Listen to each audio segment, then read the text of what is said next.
All right, I'm going to show you guys how to start stuffing your paper skeleton here so that it starts looking human. You don't want to just pack it big and round around everything. That's not the way a human looks.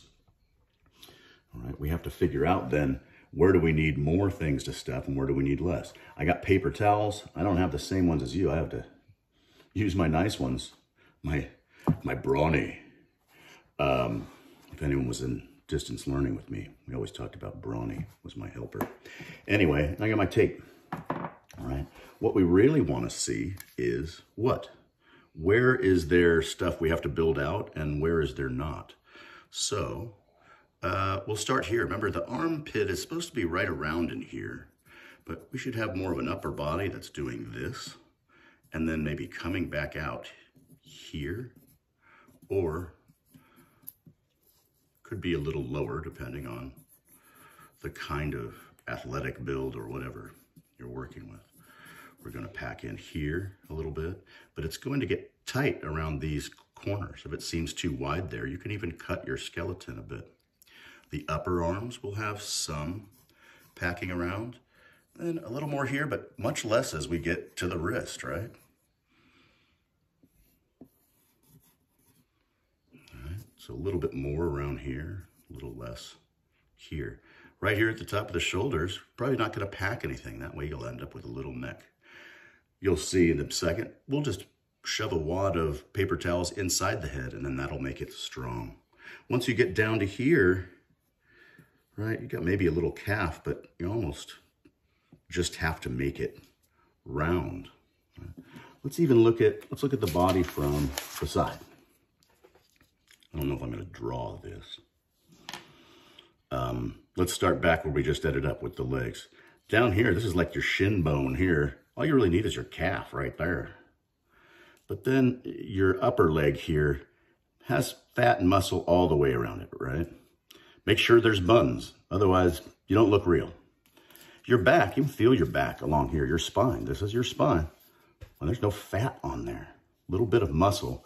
So you only have to pack it out here a little. But what we really need is pack out that rib cage. And then even, there's gonna be a belly in here and stuff too. But I'm gonna start, when I do it here in a moment, by starting with the rib cage. Now, if you're making someone that's like a giant wrestler or maybe has a big old belly like me, haha, build them as they might look slender first and then pack on that information. All right, I'm going to take this away and I'm just going to start. I think the best place is the rib cage kind of area. I ripped off a little bit of paper towel. I'm just going to put it on just like this and tape it. I should have got some of my tape ready. But now look, you start to see sort of a rib cage of a skeleton there, already building up like that. So while you're doing this, I see a lot of students sometimes, it's like they're folding the paper towels and wrapping it perfectly. Don't do that. Just tape it on like that. Remember, we're going to do paper mache. It just has to hold in place. And scrunch it up. Don't like roll it up all tight. You're going to use a million paper towels. And it's going to take you forever. All right. So I packed a little there. Maybe the next place is just kind of keep filling out this part a bit. You know what I do like to do, now that I remember? Around the back here, over the shoulders. It will give you a little shoulder there. It's a good way to start. And then you have something where you can wrap the tape right around there now.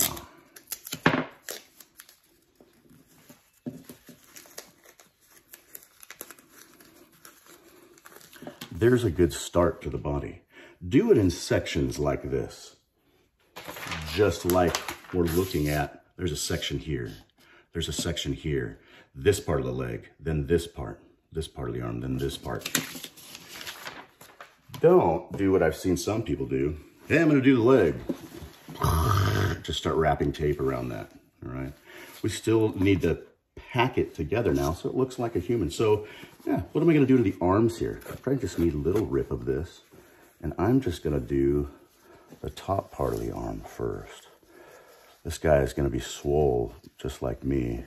I'm just kidding. Maybe a whole paper towel. This is another way to measure it. Like you rip those paper towels off and you go, you know what? It takes about 2 paper towels for the upper arm. You can always put more on. And then once you wrap it in tape, you can pinch at it and kind of form it. You guys also do not have to cover this in mounds and rolls of tape. It's not necessary. All right, just a little bit. Remember, it's going to get paper mache'd, right? All right, that's already looking a little bit small. You know what? It was 1 paper towel, maybe plus, or maybe I didn't have a full one. It's also not good to fold it and do this. You see the way then it's just going to keep being like a square person or a geometric person. You got to kind of rough it up. I didn't even think about it. I'm thinking the bicep is on the inside. I don't know.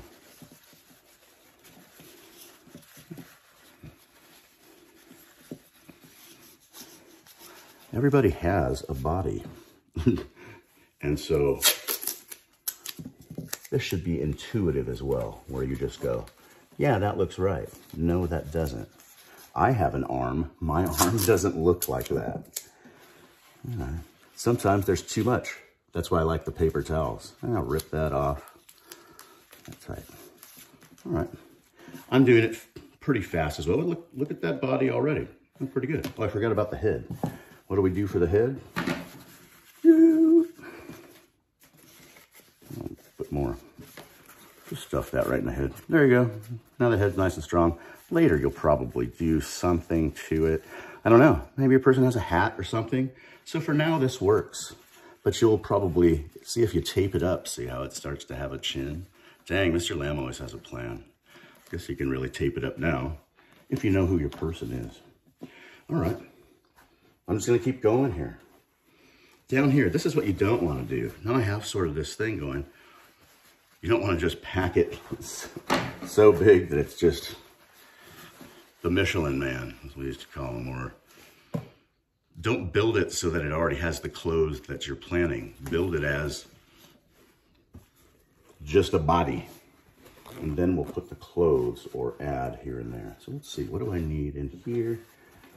I'll take kind of 1 for each side. I just need to put something on here so I can put some buns. It needs some buns. I'll speed up the video at some point here. That's why it's good to have the tape handy on the edge of the desk. I forgot to do that before I started my video, so this is wasting so much time. There you go. Let's work on his buns here. I'll just put a little across the back. Remember the parts. That's why I like to mark it so you guys can see it. But now I can keep remembering. I know the body bends here, and the buns are going to go down to about here. There's my different head high marks. So I kind of see, all right, here. It's starting to look right. So now I can maybe make a waist. Think about the way your muscles work and there's kind of a belly. Isn't that funny? That it just starts to look realistic. All right. I don't think I have to do the rest of it, but what I want you guys to remember is to try and keep this kind of shape. All right? We don't want big fat hot dog arms and big old hot dog legs. We're trying to really still keep that human figure and human form. You can look at the slideshow that's also in Google Classroom for just more pictures. There's the one with the skeleton where, you know, you can also see where the body fits around it. Look at that stuff. And then also look at whatever the character or person is that you're making, right? Like we said, it's Mr. Lamb, and then later we're going to have to put a big old belly right here, right? I'm just kidding. If it's Mr. Lamb, we're going to make him super swole. But start thinking about that too, because then you might change the physiology or the way that you put the weight and body parts onto your skeleton. All right, go for it. I'll return, let's see, on Friday, and I'll help you with this, but you guys should be able to start padding it all out.